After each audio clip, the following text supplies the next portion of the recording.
मेरी नीयत जरा सी भी खराब होती तो इस बैंक को राजनीतिक का अखाड़ा बना सकता था। मुझे मेरी पार्टी के लोगों ने उकसाया कई बार। ये तो मोहन जी तो पुखराज जी के भाई हैं, कांग्रेस के हैं, इनको बार बार चेयरमैन बना रहे हैं, हम क्यों सहयोग कर रहे हैं।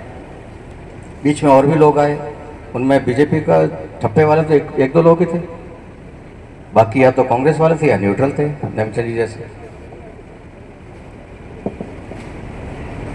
मेरे मन में भी कभी कभी लालच आता था एक राजनीतिक दल के कार्यकर्ता के नाते कि हमारी इस बैंक में हमारा कब्जा होना चाहिए। बाकी मित्रों, आज इस भवन के शाखा के उद्घाटन कार्यक्रम में हमारे सहकारिता मंत्री गौतम कुमार जी को आना था, तय था।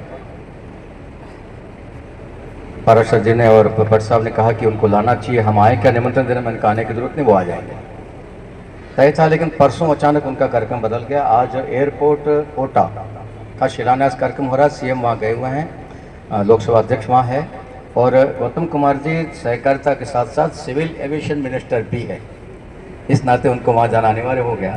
तो आज वो नहीं आ पाए हैं। मेरे माध्यम से उन्होंने अपनी शुभकामनाएं जालोर नागरिक सहकारी बैंक को प्रेषित की है। भविष्य में वो जब भी आएंगे, और मैं कोशिश करूँगा कि आप 24 तारीख जब कह रहे हैं हमें राज्यपाल जब पधारेंगे तो उसमें गौतम कुमार जी भी यहाँ हो, यह मैं प्रयास करूँगा। मित्रों, ये अभी पुखराज जी ने एक हल्का सा संकेत किया कि इसमें राजनीति नहीं घुसने दी। ठीक किया आपने, ठीक कहा आपने, पर उसका क्रेडिट किसको जाता है? अब राजनीति में क्रेडिट को देता नहीं, हम जबरदस्ती लेनी पड़ती है। पुखराज जी यदि न्यूट्रल होकर चलते थे तो शायद इसलिए चलते होंगे कि उनका भाई चेयरमैन बन रहा है। मेरा तो भाई बेटा कोई डायरेक्टर भी नहीं बना है। फरवरी 90 में मैं आया हूँ जालोर की धरती पे, जालोर वासियों के गले पड़ा है, और नवंबर में बैंक आई है, और जो 438 मेंबर बने उसमें मैं भी था। 1000 रुपये देकर मेंबर बने थे, और तब से लेकर अब तक 21 साल तो मैं ऑन पोस्ट रहा हूं, विधायक रहा हूं। मेरी नीयत जरा सी भी खराब होती तो इस बैंक को राजनीतिक का अखाड़ा बना सकता था, लेकिन बहुत सख्ती से मैंने इसको राजनीतिक का अखाड़ा बनने से रोका है। मुझे मेरी पार्टी के लोगों ने उकसाया कई बार।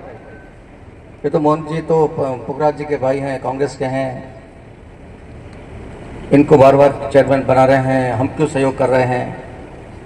बीच में और भी लोग आए, उनमें बीजेपी का ठप्पे वाले तो एक दो लोग ही थे, बाकी या तो कांग्रेस वाले थे या न्यूट्रल थे, नेमचंद जी जैसे। मेरे मन में भी कभी कभी लालच आता था एक राजनीतिक दल के कार्यकर्ता के नाते कि हमारी इस बैंक में हमारा कब्जा होना चाहिए। बाकी जगह के सुनते थे जोधपुर बैंक में किसका कब्जा है, राजेंद्र गहलोत साहब कई सालों से उसके सरेसुरा बने हुए हैं।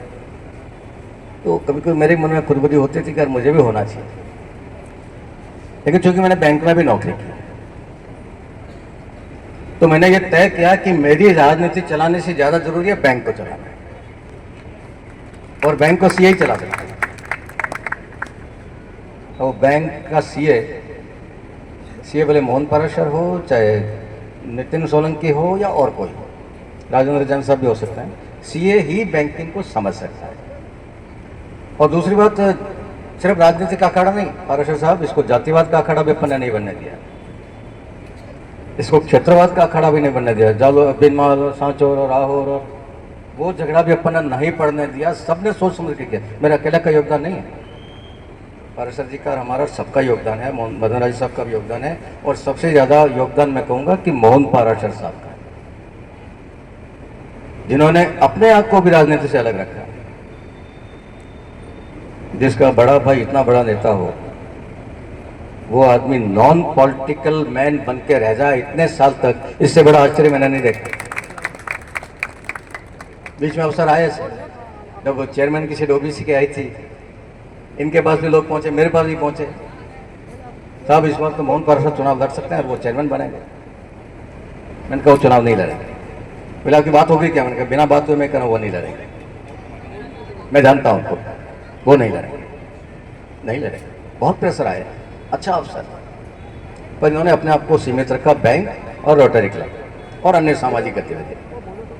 राजनीति में रुचि इन्होंने नहीं ली। उसके कारण भी सहयोग मिला हमको कि बैंक में राजनीति नहीं घुसे। अधिकांश चेयरमैन हमारे बैंक को मजबूत करने वाले निकले, इक्का दुक्का कमजोर कड़ी छोड़ दें तो बाकी सब ने बैंक को मजबूत ही किया, और इसलिए ये 438 से चल के 19,100 समथिंग पे पहुंची है बैंक, और लगातार आगे बढ़ रही है। एनपीए कितना है? 1.77%। सिर्फ पैसा डूबता नहीं है हमारा। क्यों नहीं डूबता? क्योंकि राजनीतिक सिफारिशों पे लोन मिलता भी नहीं। जगन ने सिफारिश कर दी भले, पर मिला तभी है जब उसको जेन्युइन था, मिलना चाहिए। बाकी बैंकों के लिए हमारे पास लोग आते हैं, लेकिन जालोर नागरिक सहकारी बैंक से लोन लेना इसलिए कोई मेरे पास नहीं आता, वसूली रुकवाना इसलिए कोई नहीं आता हमारे पास, लोन माफ करा दो इसलिए कोई नहीं आता हमारे पास, कुर्की रुकवा दो इसलिए कोई नहीं आता हमारे पास। क्योंकि इस बैंक में जो कुछ होता है नियमानुसार होता है, पद्धति से होता है, प्रक्रिया से होता है।